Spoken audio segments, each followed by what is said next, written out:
మా mini chef అనమాట. మా మినీ చెఫ్ చెప్పిన ఇంట్రో ఎలా ఉందో నాకు కామెంట్ చేయండి. ఇదేంటనుకుంటున్నారు, కొబ్బరి చిప్పలో ఈరోజు ఆమ్లెట్ చేయబోతున్నాను అనమాట.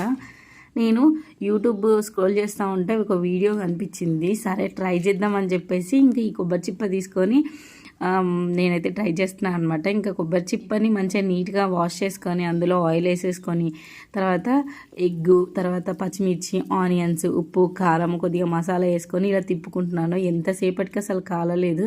10 minutes మళ్ళీ టైం పట్టింది. ఎప్పుడవుతుందా అని చెప్పేసి నేను చూస్తున్నాను అనమాట. చూసారా లాస్ట్కి ఇలా అయింది. ఇంకా నేను స్టవ్ ఆఫ్ చేసేసిన తర్వాత చూసారా ఈ కొబ్బరి చిప్పకి మంట అంటుకుంది. ఇలాంటివి చేసేటప్పుడు కొంచెం చూసి చేసుకోండి జాగ్రత్తగా. ఎలా ఉందో ఇప్పుడు టేస్ట్ అయితే మా ఆయనకి చూపిద్దాము. హాస్పిటల్కి నువ్వే జాయిన్ చేయాలి.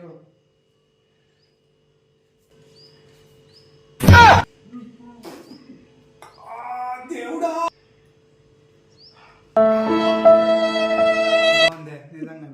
ఇప్పుడు మా బాబు కూడా టేస్ట్ చేస్తారు. చూడండి వాడి ఎక్స్ప్రెషన్.